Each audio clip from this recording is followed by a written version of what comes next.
Hello દોસ્તો, સ્વાગત છે તમારું હેતલ્સ કિચન વર્લ્ડમાં। તો આજે આપણે બનાવીશું જે ભાત વધ્યા હોય એમાંથી એક યુનિક રેસીપી। આજે આપણે ભાતમાંથી કટલેસ બનાવીશું। જો આપણા ઘરમાં ભાત બનાવ્યા હોય ને થોડા ઘણા વધી ગયા હોય તો એમાંથી આ રીતે કટલેસ બનાવી શકાય છે, જે ખાવામાં બહુ જ ટેસ્ટી લાગે છે અને એકદમ ક્રિસ્પી બનીને તૈયાર થઈ જાય છે। જો તમને મારી આ રેસીપી પસંદ આવે તો મારી ચેનલને લાઇક કરજો, શેર કરજો અને સબસ્ક્રાઈબ કરજો અને બાજુમાં આવેલા બેલ આઇકનને ક્લિક કરજો, જેથી કરી મારા આવનારા હર નવા વિડીયોનું નોટિફિકેશન મળતું રહે। સૌથી પહેલાં મેં એક મોટા વાસણમાં 2 કપ ભાત લઈ લીધા છે। જે ભાત આપણે બનાવ્યા અને વધ્યા છે એ ભાત છે, તો મેં એ ભાત લઈ લીધા છે। હવે એને હું હાથની મદદથી સરખી રીતે આપણે મસળી લેવાના છે। એકદમ સરસ મસળી લેવાના છે આપણે આને। તો આપ જોઈ શકો છો કે મેં ભાતને એકદમ સરસ મસળીને લોટ જેવા તૈયાર કરી દીધા છે। તો હવે આપણે આની અંદર આ રીતે બાફીને રાખેલા બટેકા છે, તમે જો આ રીતે હાથેથી પ્રેસ કરીને નાખવા હોય તો એ રીતે નાખી શકાય છે, અને આ રીતે છીણીને નાખવા હોય તો એ રીતે પણ નાખી શકાય છે। મેં આની અંદર 2 બટેકા બાફીને લઈ લીધા છે, અને આ રીતે છીણીને અંદર એડ કરી દીધા છે। તો હવે આપણે આની અંદર 1 વાટકી એકદમ ઝીણા કાપેલા ગાજર, 1 વાટકી ઝીણી સુધારેલી ડુંગળી અને અડધી વાટકી જેટલું કેપ્સિકમ મેં ઝીણું સુધારીને લઈ લીધું છે એ એડ કરીશું। એની સાથે આપણે લીલા ધાણા એડ કરવાના છે, તથા 1 ચમચી ચીલી ફ્લેક્સ, 1 ચમચી ચાટ મસાલો અને 1 ચમચી મરી પાવડર એડ કરવાનો છે। અને હવે આપણે આની અંદર સ્વાદ પ્રમાણે મીઠું એડ કરીશું, અને એની પહેલાં આપણે લીલા મરચાં તથા આદુની પેસ્ટ એડ કરવાની છે। અને મરચું તમારે જેટલું તીખાશ જોતી હોય એટલું એડ કરવાનું છે એની અંદર, કારણ કે આપણે મરી પાવડર નાખ્યો છે એટલે। હવે આપણે આની અંદર કોર્નફ્લોર આવે છે એ એડ કરીશું, 3 ચમચી જેટલો, મોટી ચમચી છે 3, અને જો તમારે કોર્નફ્લોરના બદલે ચોખાનો લોટ લેવો હોય તો એ પણ લઈ શકાય છે, એનાથી પણ સરસ ક્રિસ્પી બને છે। તો હવે આપણે આ બધાને સરખી રીતે મિક્સ કરી દેવાનું છે, હાથની મદદથી જ મિક્સ કરવાનું, એટલે સરખી રીતે મસાલો બધામાં મિક્સ થઈ જાય। અને અત્યારે તમારે આની અંદર પછી મીઠું પણ ચેક કરી લેવાનું। જો મીઠું તમને ઓછું લાગે તો મીઠાને પણ તમારે આની અંદર એડ કરી દેવાનું। તો આપ જોઈ શકો છો કે મેં સરખી રીતે મિક્સ કરી દીધું છે, અને બંને હાથમાં હું આ રીતે તેલ લગાવી દઈશ। પછી આપણે લીંબુ જેટલું આટલું બેટર લેવાનું છે, અને હાથમાં આ રીતે ગોળ ગોળ કરીને આપણે ટિક્કી જેવું બનાવી લેવાનું છે। તમે તમારી ચોઈસ પ્રમાણે ટિક્કી બનાવી શકો છો। આપણે કટલેસ બનાવીએ છીએ એટલે તમને જે શેપમાં ગમતા હોય એ રીતની કટલેસ બનાવવાની। તો હું આ રીતે એક બે ગોળ બનાવીને બતાવીશ, અને કટલેસનો જે સાંચો આવે છે એમાં બનાવવી હોય તો પણ બનાવી શકાય છે। તો હાથમાં પણ તેલ લગાવવાનું, જેથી કરી તમારા હાથમાં ચોંટે નહીં, અને આ રીતે કિનારે હાથમાં આ રીતે ફેરવીને સરસ કરી લેવાની, એટલે ફાટે નહીં આપણી કિનારો। તો મેં આ રીતે ગોળ બનાવી લીધી છે 2, અને હવે હું એક આ રીતે જે કટલેસનો સાંચો આવે છે હાર્ટ શેપમાં એ લઈ લીધું છે।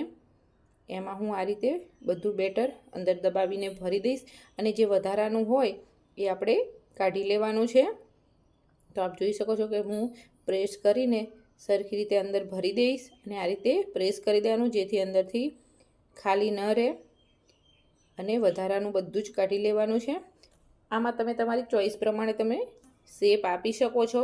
ઘણાને ચોરસ આપવા હોય તો ચોરસે આપી શકાય, લંબચોરસ કરવા હોય તો એ પણ કરી શકાય, અને આ રીતે હાર્ટ શેપના કરી શકાય, અને ગોળ પણ કરી શકાય। તો આ રીતે આપ જોઈ શકો છો કે હવે અંગૂઠાની મદદથી ધીરે ધીરે પ્રેસ કરી આપણે એના સાંચામાંથી બહાર કાઢી લેવાનું છે। અને આ રીતનો સાંચો બજારમાં તમને વાસણની દુકાને આસાનીથી મળી રહે છે, અને ન હોય તો પણ ચાલે, તો ગોળ બનાવી દેવાનું। આ મેં તમને બતાવવા માટે એક બનાવ્યું છે।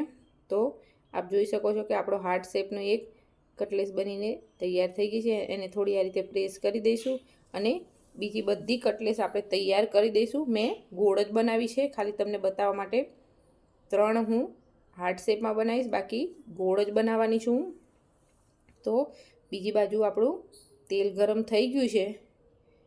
આપણે ડીપ ફ્રાય નથી કરવાના, સેલો ફ્રાય કરવાના છીએ। જો તમારે ડીપ ફ્રાય કરવું હોય તો એ રીતે પણ કરી શકાય છે, પણ હું સેલો ફ્રાય કરવાની છું। તો આ રીતે તેલ ગરમ થઈ ગયું છે, એટલે હવે આપણે એક એક કરીને આ રીતે કટલેસ મૂકી દેવાની છે અને તમે ડીપ ફ્રાય કરો તો પણ ક્રિસ્પી બને છે અને આ રીતે બનાવો તો પણ બને છે, પણ આમાં તેલ ઓછું વપરાય છે એટલા માટે હું સેલો ફ્રાય કરું છું. અને આને જ્યાં સુધી નીચેની સાઈડ ગોલ્ડન બ્રાઉન ન થાય ત્યાં સુધી આને હલાવવાનું નથી, નહીંતર નીચેથી બધું ચોંટી જશે, એ અલગ પડી જશે. એટલા માટે આને મીડિયમ ગેસ ઉપર આપણે થોડી વાર માટે થવા દઈશું. આપ જોઈ શકો છો કે નીચે ગોલ્ડન કલરનું થઈ ગયું છે. તો હવે આપણે આને એક એક કરીને પલટાવી લેવાનું છે. જે પલટાવતા મારી ક્લિપ હતી એ મિસ થઈ ગઈ છે, એના માટે સોરી. તો હું બધી કટલેસને પલટાવી લઈશ. તો આપ જોઈ શકો છો કે બધી કટલેસને પલટાવી લીધી છે અને એકદમ સરસ ક્રિસ્પી તળાઈ ગઈ છે એક બાજુ. તો હવે બીજી બાજુ પણ આપણે એ રીતે તળી લઈશું, ગોલ્ડન બ્રાઉન કલરની થાય ત્યાં સુધી.